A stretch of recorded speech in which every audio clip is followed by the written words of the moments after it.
Hello, welcome back to the Circular and You project and to the digital pop-up. Today's episode is part of a series of online discussions I'm hosting to elevate circular fashion conversation by offering insight from innovative circular economy and fashion pioneers. If you've watched my Digi Diary series at all, or you're already familiar with the circular economy, then you'll have definitely heard of the Ellen MacArthur Foundation. I'm unbelievably excited to be welcoming the artist in residence for the Ellen MacArthur Foundation, Emma Hislop. Thank you so much for joining us for today's discussion, and as always, I hope you enjoyed the video.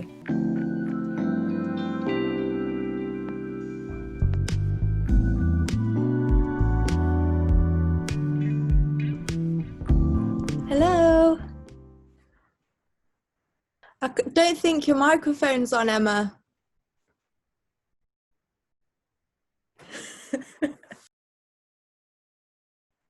Hello. I think it's God, sorry. That's all right. Are you okay? Yeah, I was just like, the second I clicked like join meeting, I think my boyfriend turned the Xbox on at the same time and everything just went no, and I was like, no. It's a Monday morning, it's asking for too much. It is. Hi. Thank you so much for giving me your time today, Emma. I really do appreciate it. I'm sure you're very, very busy. So I'm not gonna lie, it got me out of bed. That's good to know. So yeah, I'm very excited to get to speak with you today because one of the things I want my Circular New project, I don't know if you've seen anything from it yet at all, but I want to engage consumers in circular economy and circular fashion conversation, and in doing that I want to sort of discuss innovative and creative communication outputs or communication channels.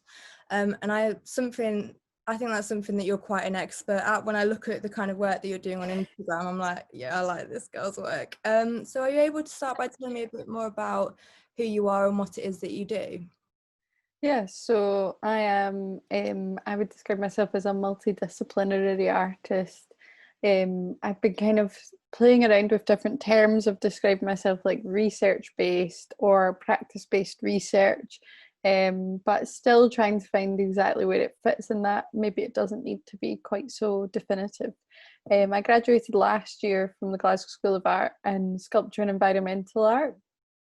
And then after that, I got selected for the Royal Scottish Academy New Contemporaries Award, where they select different people's degree show works to showcase, or they can ask you, or you can decide to make a new work, which obviously I did because I love to give myself work. And I was really grateful to be selected for 2 awards from that. One of them is the Edinburgh Sculpture Workshop Award, which will be starting at some point when lockdown allows, which I'm excited to do. And then I got asked by my old uni to participate in the UAL module course, which I hadn't heard of before, and they wanted me to go along, join in. They thought I'd enjoy it and also just kind of represent our school. And it was the climate emergency version of the course. It's this crazy whirlwind. I have no idea how to describe it, and they don't tell you anything about it going in. They're just like, you're going to do this mad thing and we're not going to tell you anything about it. And during that, there was a talk from Joe Isles at the Ellen MacArthur Foundation, which I had never heard of, and I had never heard of circular economy. And the second he gave that talk, I was like, that's what it's called. And I just became totally obsessed. So checked them out and saw the post for an artist in residence.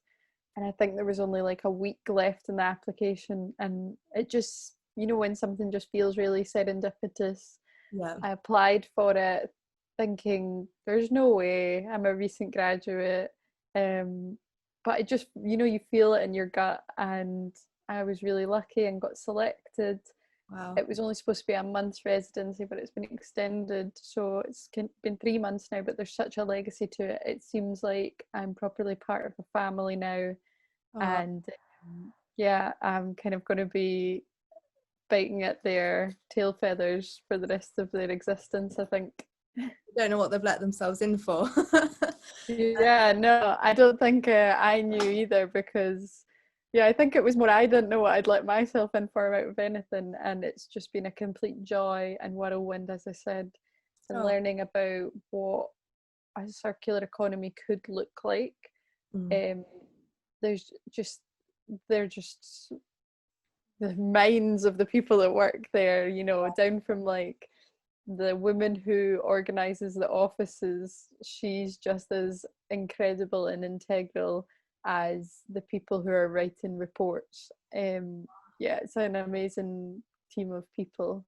It sounds really, really good. I'm very fascinated by your role as the artist in residence for the Ellen MacArthur Foundation, because I came across the circular economy in my final year of my bachelor's, and a bit like you, once I'd sort of discovered it or came across it, I was just completely obsessed with it, and I just wanted to know everything about it. And obviously I think for a lot of people, when they think of circularity, Ellen MacArthur is one of the names that just for me it is anyway, it pops into my head. So could you tell me more about what your role is there, please, because it just sounds so interesting. Yeah, well, I'm the very first artist in residence. I'm like the guinea pig, I guess. And it's really been, my role there has been like mainly kind of forming the role as well for future artists to come, and maybe not even artists, like kind of trying to like, I feel like I'm assisting and developing like this kind of extended arm to all the approaches they already have. They've got like all these systemic initiatives and all these like different like food programs, plastics programs, learning programs, and art and culture is just another kind of arm of that. And they are completely, it feels like there's just these two industries that would never meet, like economy and art. You just don't put them together unless it's like the actual trading and buying and collecting of art, which I don't like to think about at all. But it's incredible how they really like welcomed me and made a little nest for me, and then just gave me the key and been like, do whatever you want. Like they're just sitting waiting for me to call on them. So there was no expectations, which I found really difficult in the beginning, but they didn't want anything from me, which makes no sense. I mean, how amazing an opportunity. They were like, here you go, we're going to pay you, and we don't really need anything from you, we just want you to be here. And it was just amazing. So for the first month I really spent time just embedding myself into the foundation and reading and researching as much as I could, and kind of picking away at people, having conversations with the team all over the world about anything, about what their role is at the foundation. And then there would just be these little offshoot conversations that would come from that. And I've kind of developed like a bit of a core few people that I like to pick from that I like to like kind of snap up information from. And from that, the time that I've been at the foundation, like they're so quick, they're so on it with everything, and they've already developed so much from this role that I have. They've already developed all these other things they're going to do, which I don't know enough about and don't know if I can tell you about, so I'll keep that under wraps. But they've already, it's this whole other sector that they are getting into, not to try and like commoditize, but to try and like support. Everything they do is about being a resource and a supporter. They don't do anything for themselves, although their agenda is to help with the transition and to push the transition into a circular economy. Like they're there for every other business, every other person, and they're starting to make that move towards citizens rather than just organizations. And that's where art comes in, to try and engage with individuals rather than this huge business. I mean, I could go on and on, but I'm aware you've got plenty of questions to ask me. I love it. It's so fascinating to me. Like you said, you just wouldn't naturally put art and economy together, but you've got a little overlap in like your little bubble, and it's just amazing the sort of things that you're going to be able to do. And it's such an exciting time to be a part of it, because I feel like the conversation is picking up momentum. Are you able to tell me more about the research that you've been doing with them, or is that? Yeah, of course. So I think it was tricky in the beginning, kind of not knowing what any of the role was, because there wasn't a role yet, and it was tricky for both of us to kind of know where I end and they begin, because as an artist, like everything I do kind of rolls over. It's like a snowball. It just rolls into the next thing and picks up and picks from things in the past and picks things in the future. Yeah. So there was a kind of, there's always a question of intellectual property, but there is that with every industry. There is that with the foundation, there is that with, you know, bankers, there's that with swimming instructors even, you know, it's everyone has their own intellectual property. And this is what I feel like I'm here for, is to challenge that lack of openness and that lack of transparency. So in my proposal, I'd said that I wanted to be completely open and transparent and create this online archive of everything I do during the residency. So I built this website called Open Tongue and just started the old upload, and all my research is on there, all of like my kind of thoughts, everything's up there. Maybe not in the last couple of weeks, because I'm keeping a couple of things under my hat as it starts to draw to a close. But the kind of starting point for me was to just look into the schools of thought of a circular economy, the cradle to cradle approach, biomimicry, blue environmentalism and everything. There's so many things in there. I definitely recommend anyone to just go on the Ellen MacArthur website and just trawl through it, because it's just like a feast of information and there's a lot to pick from. So from reading all of that, I know I'm on a right path when there's certain like touch points of things that touch with things that I'm already interested in or have looked at. And I've always been really interested in the gut, as well as like there's a parallel rise between climate catastrophic events and chronic gut disease in humans, and they have risen at a parallel amount. So I'm really interested in looking into that and looking into things like soil health, the very like beginning of before it even reaches our food systems. Before, like, and that's a very Ellen MacArthur Foundation thing to do, as well as these upstream decisions. So I started taking things like that and past influences of like pop culture and these like sci-fi narratives in all of my weird brain that likes to look into alchemy and meteorology, and it all started to intersect. So during the foundation first month, which I thought was going to be the only month, all I did was research, and then I really started to get my teeth in. So thankfully they extended it, and now I've been working with the British Society of Scientific Glassblowers, which is a mouthful, and I work with them quite a lot, especially the chairman Robert, who is an absolute legend and has been teaching me scientific glassblowing, which unfortunately I can't do at the moment. I can't go in the workshops, so my whole practice has kind of pivoted. So I've been very desk based, which is unnatural for me, and which is kind of where Open Tongue came from. It's like this open desk, and then I've been like working on writing this script for a potential theatrical production, a play, which initially I thought, yeah, I can make a play happen in 2 months, and then realised, no, this is a terrible idea. So I've still continued with it. So I've got I'm working on getting the script for the play bound as an object, as a book, which is going to like eat itself in the end. And then they've got these other artifacts, these like glass artifacts that represent the potential of this production to exist. It's like they're relics of a future that might or might not happen, and they also act as props in the play. So there's a lot of things going on. You've got so much happening. It's really exciting how sort of wide your research can go. It really feels like there's so many different avenues for you to explore.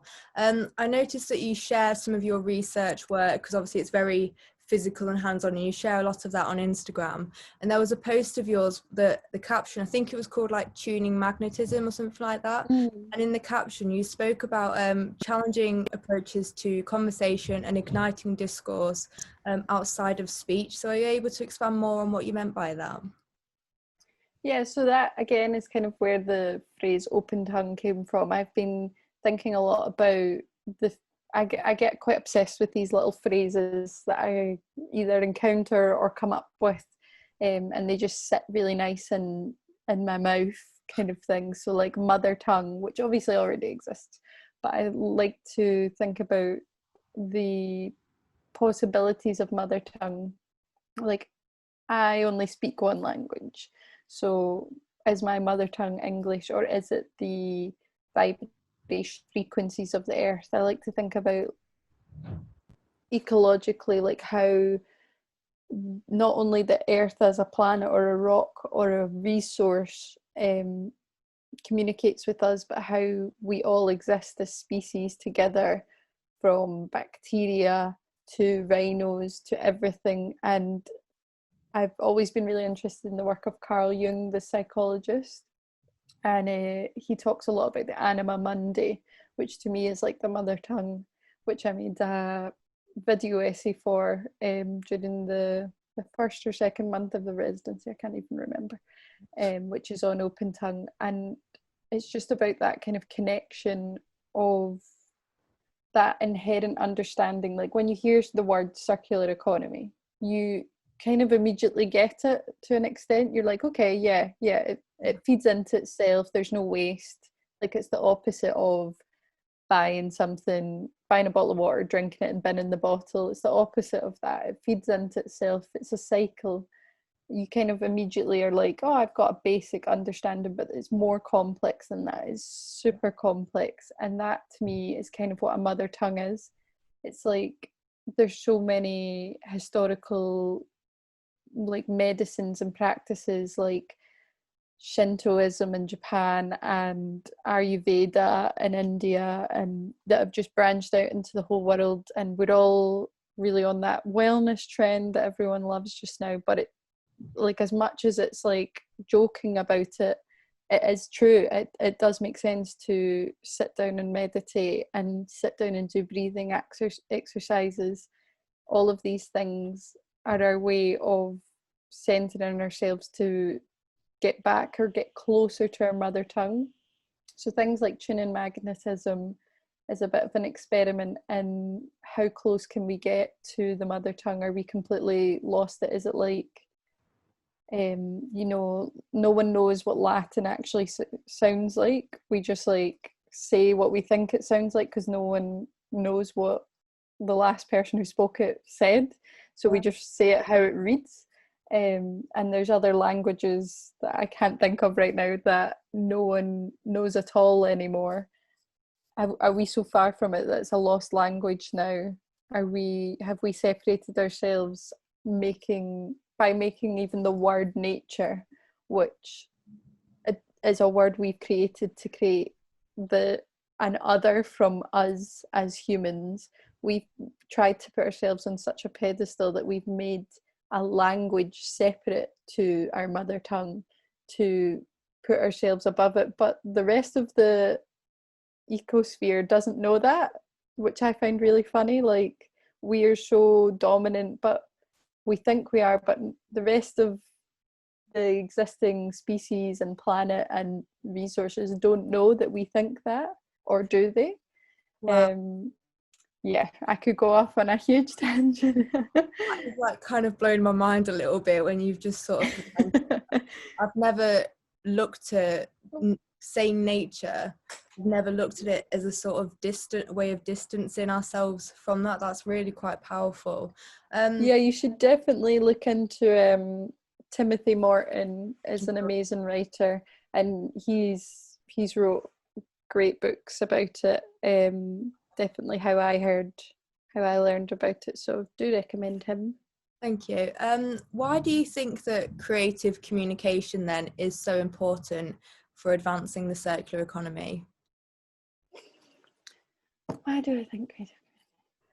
I had to ingest that there. So yeah, of course it's important.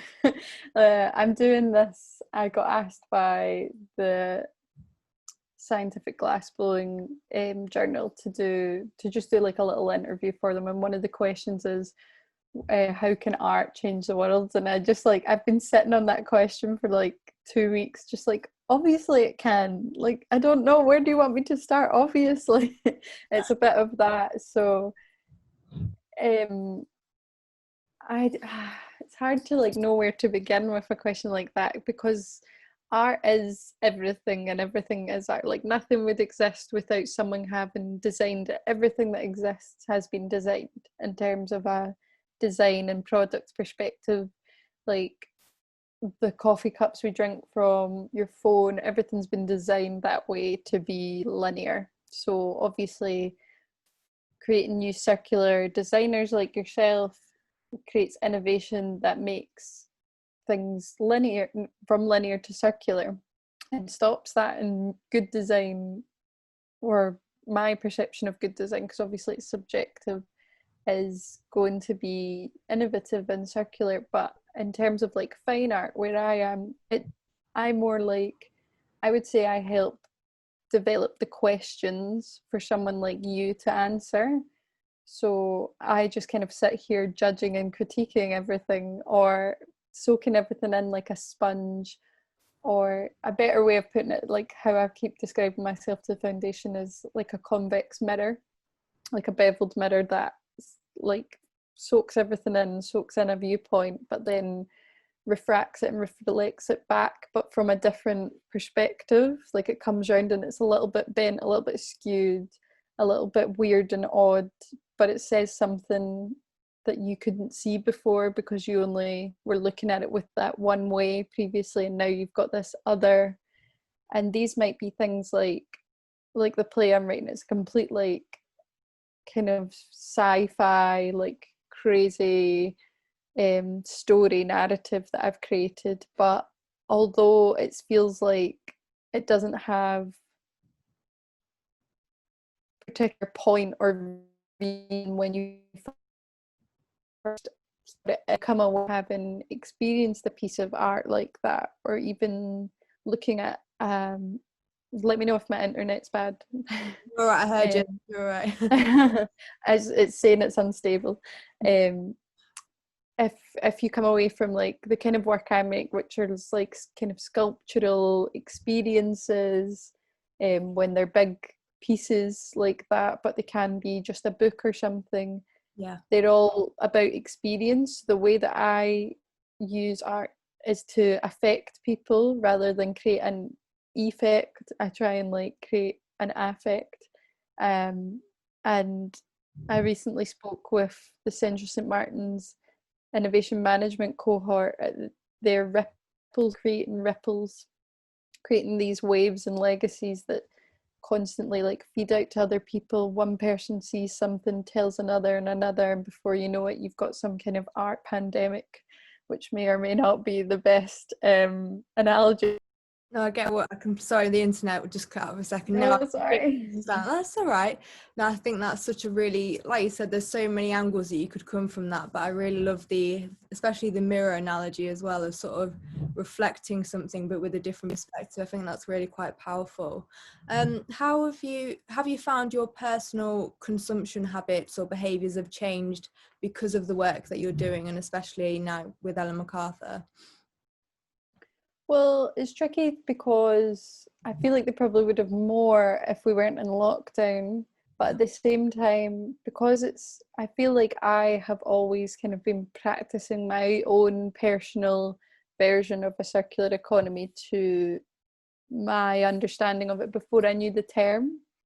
I mean, there's all the little choices that we make of recycling and making better purchases or making less purchases, and deciding whether or not to learn to drive, and deciding whether or not to, I don't know, like buy something new as opposed to waiting it out or paying the extra money to have something refurbished rather than throwing it away. I think these are all choices that I've always been conscious of for the last few years. But I think now the way it's affected how I'm like living my life is that as an artist, I feel like now I've got more of a platform from doing this residency, that I really want to make sure I make the most of it and make sure I use it wisely and try and connect and bridge gaps that exist or that haven't been found yet, and try and like point at them and draw attention to them. As well as, I was thinking about this last night when I went to sleep. I was just lying in bed looking at the ceiling, as you do, and you have one of those thoughts, and I was like, when this is finished, you know, I've really got to live up to the legacy of having done this residency now. Like, it was the first time it like weighed on me that I've always wanted to make the kind of work I've been making with the foundation, and I've always intended on doing that with or without them, and always intended to continue it and try and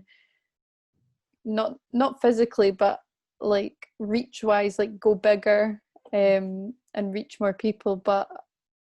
And now I'm like, oh, I really need to like make sure I always keep these ethics and this ethos through everything that I do, which was a little bit daunting to kind of point at that to myself, and it's good to recognize it, but it was also a little bit like, oh, you knew that, you didn't need to scare yourself with it. Those moments often creep up on you when you least expect it. Usually when you're in bed, you're like, oh my gosh. Yeah, those shower thoughts. With that all in mind then, I'd love to just get your sort of summary perspective on implementing circular systems within the fashion industry. Just as a sort of summary. Yeah. So, yeah, definitely, as I said before, it's people like yourself who are just like starting to emerge into the industry, who are at the forefront of wanting to make the change and not standing for anything less or not settling for anything less. And I think it's all about resilience. It really is, because you're going to come up against it constantly. The fashion industry is obviously one of like the big bad guys, as people would say, especially in like water consumption as well as waste and fast fashion and ethics and like workers' rights as well, and workers what's the word, like care, duty of care to workers. Yeah. But it's like definitely, I think one of the key things I've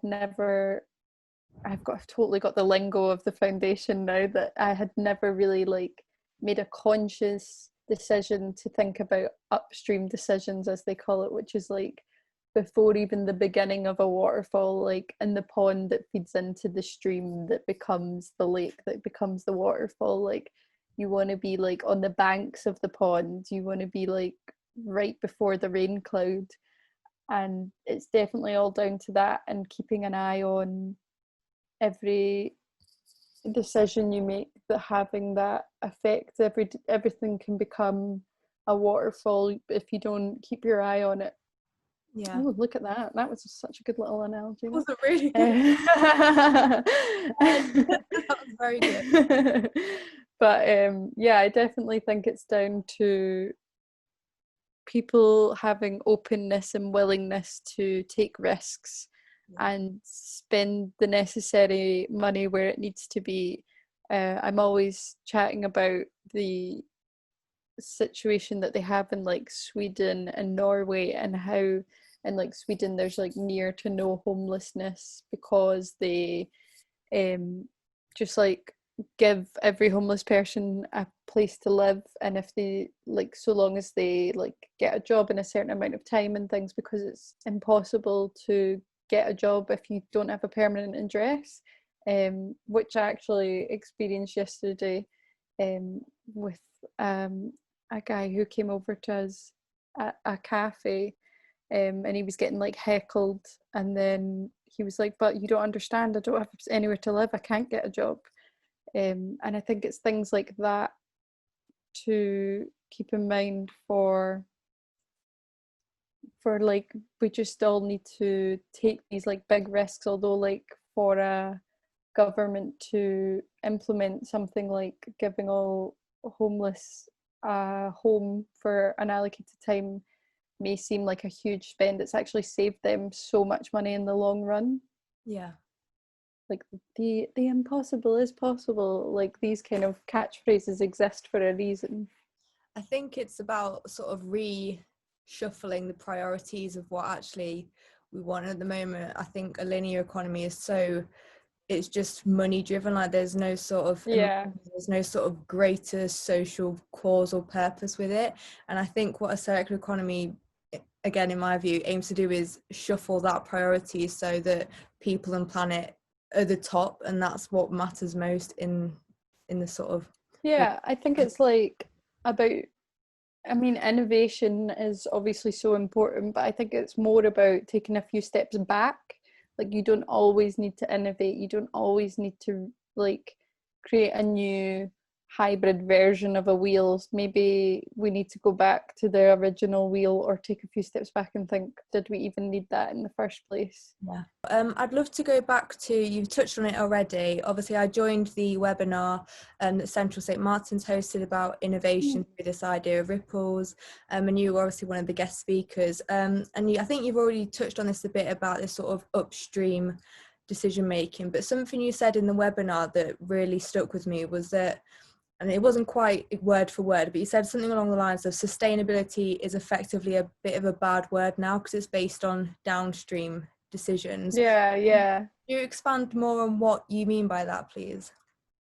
I mean, again, that's another little seep in from the foundation that has happened, that there's like a certain amount of bad words, or like not necessarily bad words, but words they try and strike from their vocabulary because they're just not appropriate or useful, especially in trying to like forward the change to a circular economy. Yeah. And what I find really difficult about the word sustainable is that that's the word we use for everything now. Like we don't say like circular, or like, because people don't understand it. Everyone knows what sustainability is now. Majority of people know what it is now.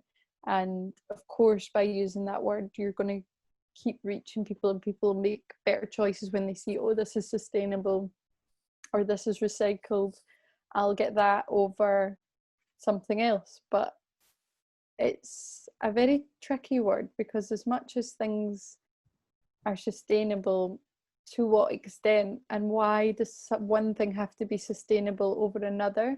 It shouldn't be that way. It shouldn't be that you need to stop, you can have sustainable palm oil. It should be that maybe we don't use palm oil at all anymore, maybe we start using something else. You need to like work backwards a bit more.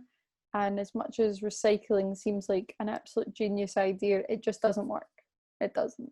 Like, it's great, and of course I still recycle. I'm going to recycle because it's the only thing I can do. I can't do anything else, but most of the time things are still burned, or things get lost, or they're not recycled properly, or recycling is just like sold off as a commodity. It becomes another material, and then all these other like corrupt things end up happening along the way.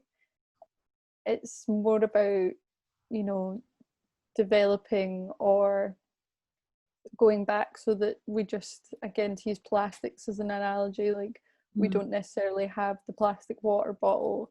There's people who've designed those new things, and it's like a water in some kind of skin, and you just like eat it. I've seen them. Yeah, which I don't know. I keep thinking like, how clean is that? Like, if it's just sitting on a shelf in Boots. But like, you just have taps everywhere as opposed to that. And if someone needs a cup, they're able to just like go into like you don't have takeaway cups, and if you forgot your travel mug, you go in and you say, oh, can I just like buy a cup then, or can I just borrow a cup for 5 minutes and have a drink out of this tap? It doesn't make sense. A lot of the things, when you look at them, it doesn't make sense as why we burn all this oil to coat a drink of water that is then coated in oil that you're drinking, and then it goes into everything else. Yeah, it's crazy because when we talk about solutions like that, it just sounds so simple, yet for some reason it feels so radical when you're trying to like communicate that. Sometimes it's quite interesting, that paradox. Yeah. Why do you think that shifting our terminology then, so words like waste, obviously I imagine has got a very different perspective for yourself as it does. Yeah. Why do you think shifting terminology about words is important? I am obsessed with terminologies. I'm obsessed with like looking up the etymologies of words, and I'm always trying to one day I want to like make a whole glossary. I don't know how big it'll be. I want to have this like huge volume of words that I've just kind of redefined in my own head, or like taken back a few steps back to their beginnings of source of what they meant, and start using them like that again, or like these phrases like mother tongue. I love vocabulary in that way. And I think it's really interesting, the difference in it being written and being spoken or being heard, and there's so many different values to that. And that's what it all comes down to, is a value. Like the word waste, the second you call something waste, it has no value. The value's gone. So if I throw away a book and leave it on the street, it's lost its value. The second you see it lying in a pile of rubbish, it's, maybe I'm not the best example because I might have a little rummage through the rubbish, but most people would just see it lying on the street and just be like, that's done. That has no life anymore. Its life is finished. And I had a chat the other day with Jo Isles at the foundation again about how interesting like street waste is, because it seems to develop this kind of anthropomorphic life about it. The second you see like a Hoover in the street, you're like, oh, like, and you start imagining this whole life of the Hoover and like the future of the Hoover, what's going to happen to it. But when it's in your home and you're going to throw it out, you don't think of it like that. You have no attachment. But once it's free of its ownership and it's like on the street, it seems to have its life again, even though it has no value, which I guess is kind of like that film that I watched when I was a little girl. I don't know if you did. It's called The Brave Little Toaster. No. And like they leave, like the family move out and they leave the toaster behind and the Hoover and the blanket, and they're trying to find the family in their new home, and they all come to life. Recommended. I'll put it on my watch list for the research purpose.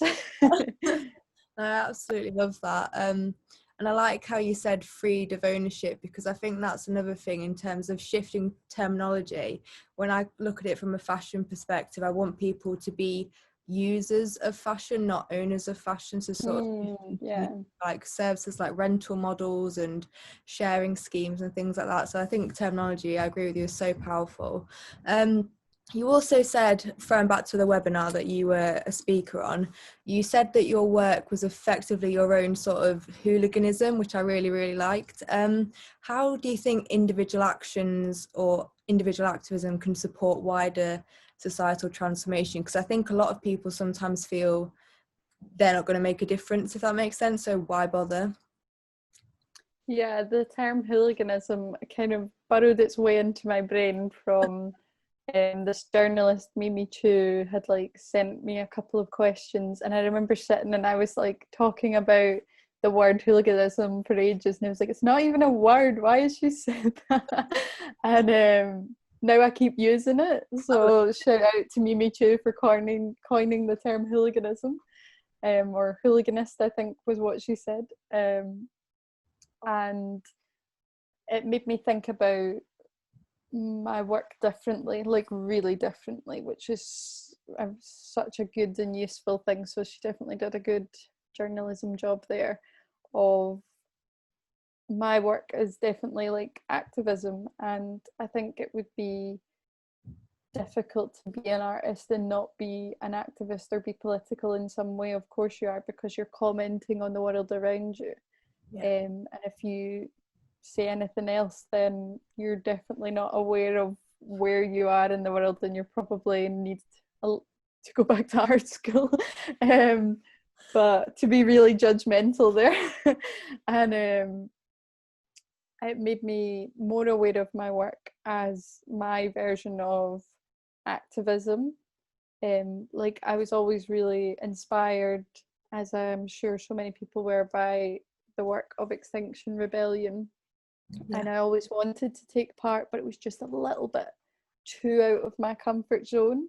Like I would go down and I would go to on like the march and the protest, but going to I was in London at the same time the occupation was happening, but I wasn't like a part of it, but I went to like visit it and kind of just like be there.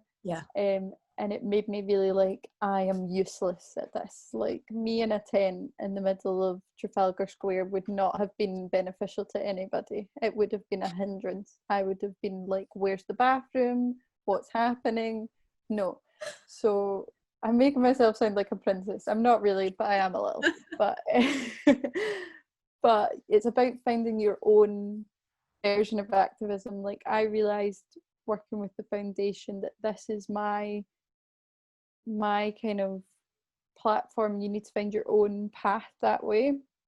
You need to just keep hunting out these ideas and these opportunities and follow your gut in that way. And if you're not able to find them and you've got the strength to, then you can form your own versions, like by developing a like fashion brand that tackles even the word sustainability or tackles linear economy. That's a form of activism. Or even if you're just someone who decides not to ever buy clothes again, like new clothes, then that's your form of activism, and it can snowball into other things.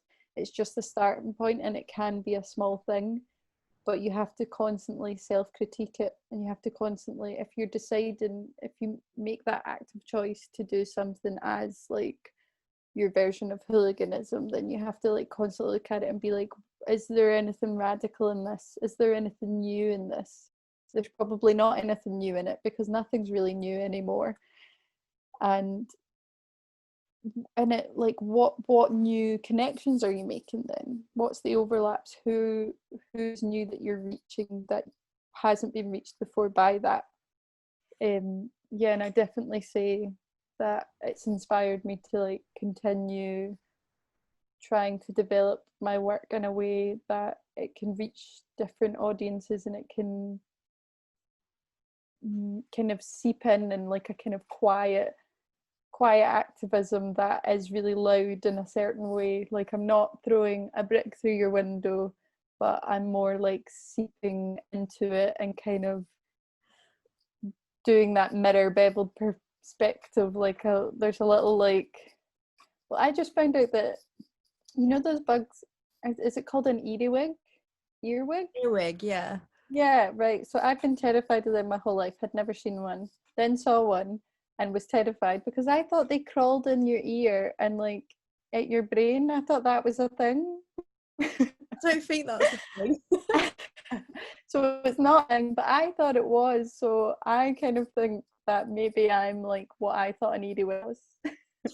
You in the dead of night when you're in your tent in your ear and like implement ideas in your brain. Just you don't really even know it's happening. It's happening. You don't know it's happening. It's just happened, and you kind of let it happen as well. I think you are the queen of analogies, honestly. And my last question for you: what impact would you like your work to have on the world? Bit of a big one. It's a huge one. Yeah. I should have finished my coffee before this. Sorry.